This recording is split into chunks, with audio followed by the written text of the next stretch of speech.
Okay, so now it's my immense pleasure to introduce Ségolène Aimé. Ségolène is a geneticist and epidemiologist by training. She's chairing at the World Health Organization the chair for rare disease. And she's the founder of Orphanet, a wonderful example of what open science could be before open science was hype. And I'm really looking forward for your talk. Thank you, Ségolène. Thank you very much for this introduction. I should also say that I work here at the ICM. Yes. Started working here 2 years ago, and I'm very happy here, I tell you.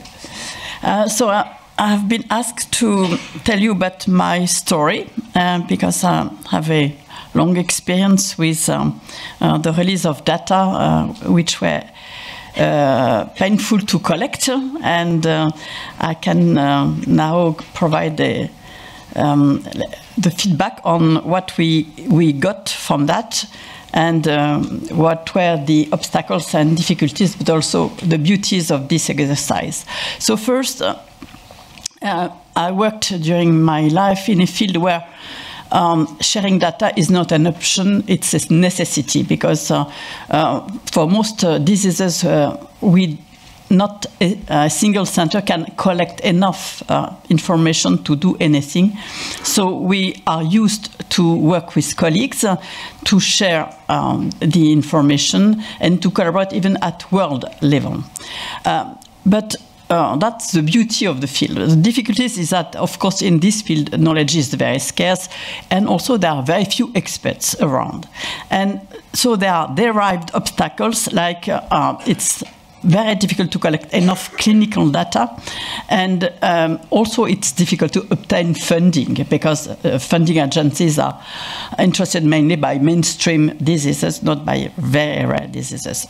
So because of all these difficulties, we, of course, consider that it was a necessity to raise awareness of the field, about the field. And so, and we also developed the concept that every piece of information of every data has to be used. It's like a crime not to use what is available. And also that we have shared interest between all the stakeholders, including industry, patient organization, academic researchers, and also that there is let's say, a must for the society to help in a way this field to develop based on the equity principle that every human being has the right to be considered when he or she has problems, and this is the case because these diseases are very severe. So what were the solutions we implemented? First, we established this database of Orphanet in 1997. That's the launch of the database, but in fact, I started this database, I should not say that, but in 1974, you know, a long time ago. But during many years, it was just for myself because the computer was enormous, you know, and had to punch cards to put data in it. And so it was mainly for myself, then my hospital. But when internet arrived, it was a dream to put all that on internet. But after that, there was also a regulation to promote the development of drugs for rare disease. That's the Orphan Drug Regulation in 2000.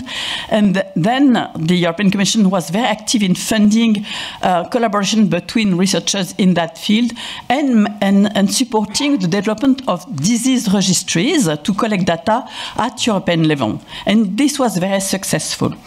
And they also supported multidisciplinary networks. Some countries did that at national level, like Germany or France, but at European level, it was also a main asset. And then we established in 2012 an international research consortium between European Commission and the NIH, and then China, Japan, Australia, many countries joined after. So we have an international rare disease research consortium in place.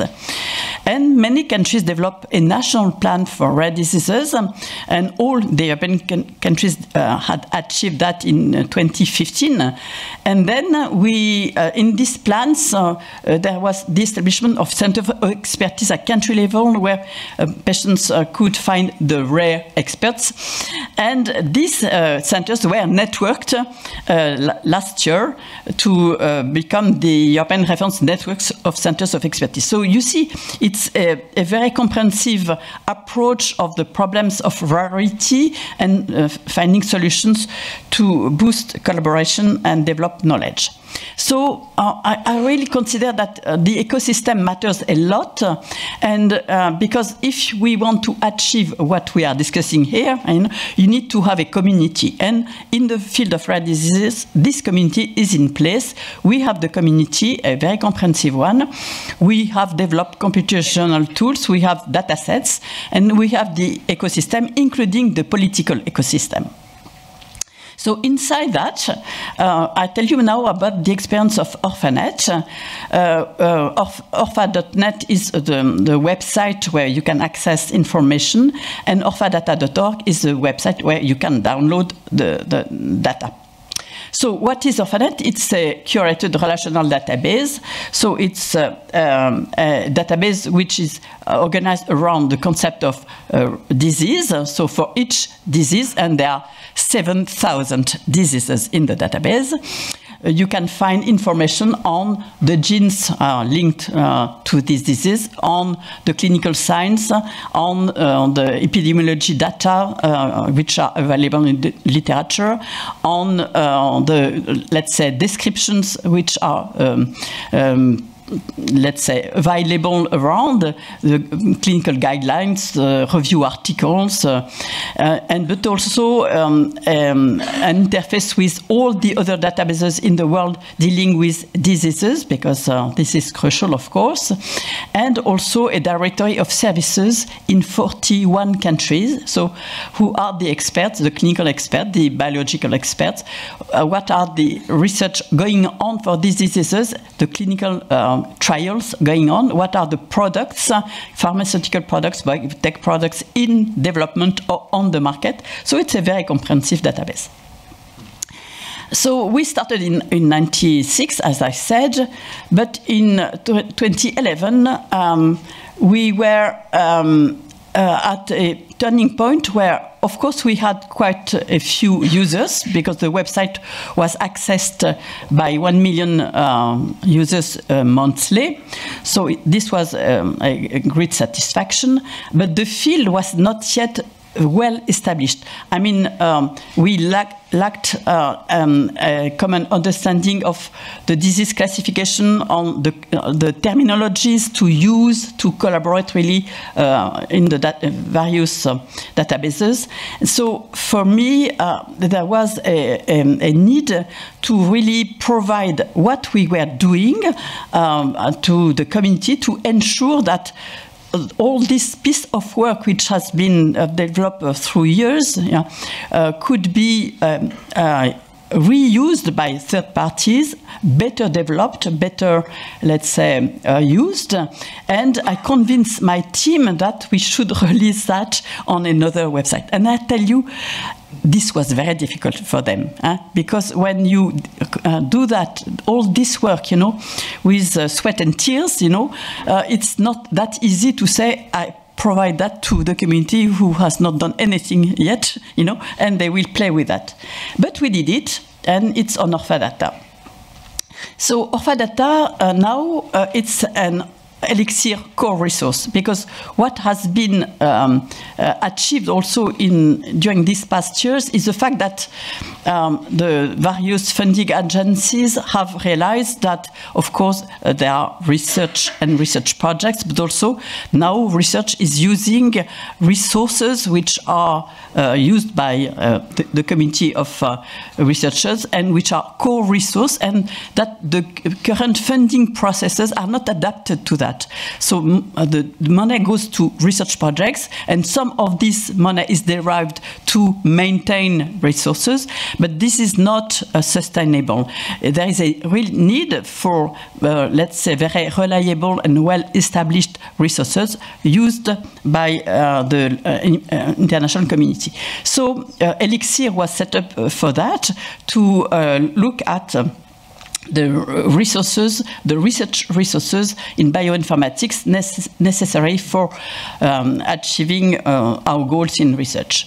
So it's an Elixir core resource because the ORFAdata is developed under the Commons attribution, and so anyone can reuse this data with just a mention of the source of the data. Up to this year, the Commons attribution used was the one with no derivatives, which meant that there were restrictions for the use, and this was certainly a big mistake.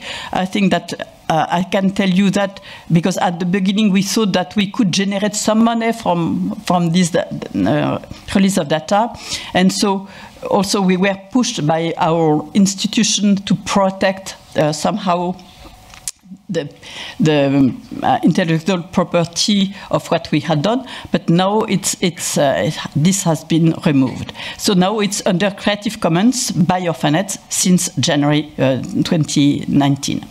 So you can access freely the inventory of rare diseases, the 7,000, fully classified, linked to their genes, and it is an ontology. And on request, why on request? Because, of course, as we are funded, you have always to prove that what you do is useful. So you need to be able to say who is using your data set, who is accessing, and so on. And the only way is not to put everything freely accessible, but to ask to register to download the data. So we have done that, and on request you can have the signs and symptoms, the epidemiology, the drugs in development, the registries, and so on. So it's free of charge for academics, and there is a fee for industry. And honestly, we do not make a lot of money. You see that in average it's 120,000 euros per year, coming from industry. It's better than nothing, but we will never become rich with that, So because industry can also access by many ways the free data set, and I think they do. So I mean, it's not really a source of revenue, a main source of revenue. So. But what was the surprise is that when we launched ORFAdata, it was in 2011, we thought that we had to advertise for that. And in fact, the first months we opened orfadata.org, 3,000 people downloaded the datasets. So I don't know how this happened because we didn't say anything, it just happened. And after that, it increased. And now that you see that we have yearly more than 200,000 people accessing the data from these websites.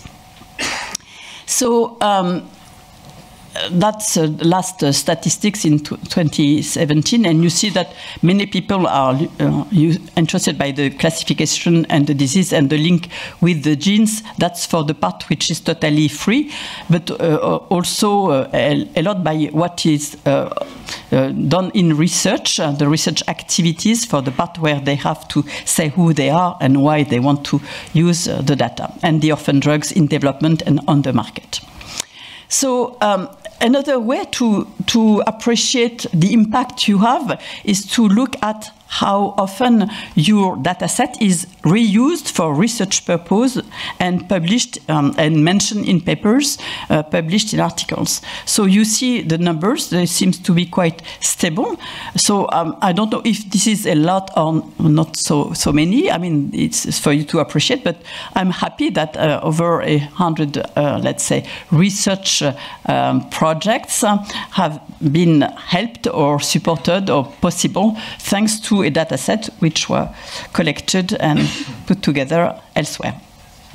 So what are the lessons from ORFAdata?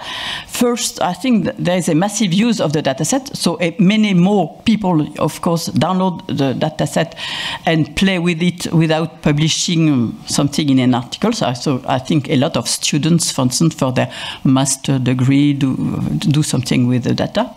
But also, one of the main results of this initiative was the fact that very quickly, the Orphanet nomenclature became the international standard.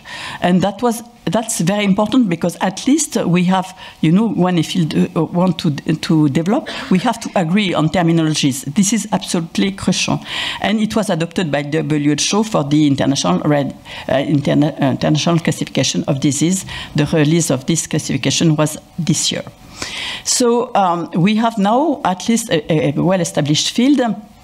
It is an elixir infrastructure. It is also this International Rare Disease Research Consortium infrastructure, because this consortium recommend the infrastructures to be used to be effective in research. But also when you ask the team now what they really appreciate is the visibility of that, and all the fact that this attracted a lot of collaboration, international collaboration, a lot of contracts, international contracts came, and finally the money came, the extra money necessary to maintain the database came from this massive collaboration established with other groups. So honestly, it was a very, the story is a happy one, and although it's still difficult to maintain a database of this size with public money, it's possible because, honestly, when you start sharing your data with others, you attract collaboration, and then you attract, of course, funding through that. So the business models that I want to discuss with you, I told you that we mainly work with small funding from industry, big funding from contracts. There is an excellent article, if you want to go deeply in that field, published by UniProt, which is a very well-established database of proteins, and which was my model when I started to think in terms of OrphaData. Because, in fact, UniProt went bankrupt exactly at the time I started to launch Orphanet in '96, and at that time they were established in '86, so they were 10 years old, and it was a fantastic resource at that time. But the institution supporting, the Swiss institution supporting the database, was no longer willing to continue because it was research money and not infrastructure money. So after, let's say, very active lobbying by the community, finally they reversed their decision, and UniProt found other models of funding, and they have published this article where they go through all the possibilities. And basically what you have as possibilities to be funded, you have either academic possibilities like public funding, so you can access your national funding, of course, but this national funding, if it's through research projects, it's not very secure and not very appropriate. So then you have the infrastructure model where the funding by funding agencies is given specifically to the research infrastructure part of projects. So it means that you are funded for your project, but also a part of the funding has to go to the infrastructure that you use. That would be ideal, but it's very rarely the case currently. Then you have institutional support. For instance, UniProt is very supported by the Bioinformatics Institute in Switzerland, and Orphanet is very supported by INSERM in France. So this is the institution. And then you have also the classical examples of third parties like advertising. Of course, we hardly can do that, you know, in such a website. You have the wiki approach where you decrease of course, the cost of production because you invite the community to contribute, so it can work, but it's not very simple. And you have also donations, or let's say fundraising from users. And you have the commercial users, so you can license your database, or you can, let's say, ask for fees to access the data, exactly what we did. So, and you can have a mix of that. So all these solutions have their beauties and what do know? Okay. And difficulties, and not all of them are compatible with a total open access, of course. So, but I mean, at the end, it's a matter of surviving. So, but most of them are compatible with the open access concept, and so I mean I think that it's really now of the responsibility of the institutions to not only recognize that research infrastructure exists, but also to fund them properly.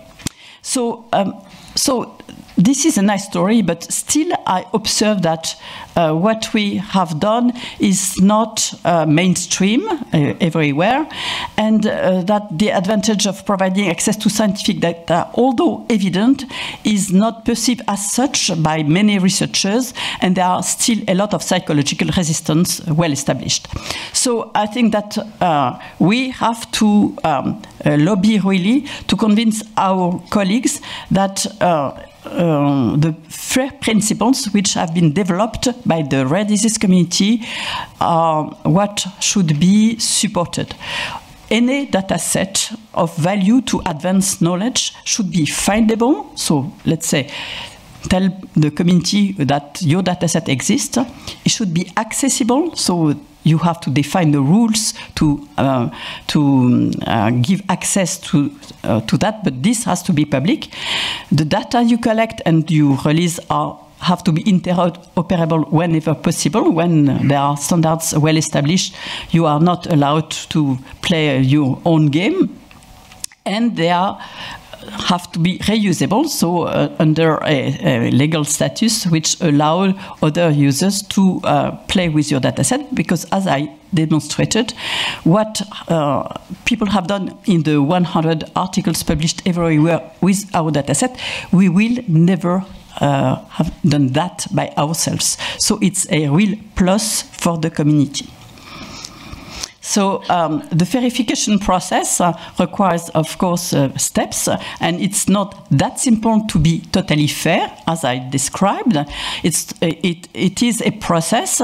It has to be supported. It has to be funded. It has to be accepted, but I think it's on the way, and I can tell you that here at this institute we are working on that very actively. So I hope that now you will embark also in this experience. Thank you.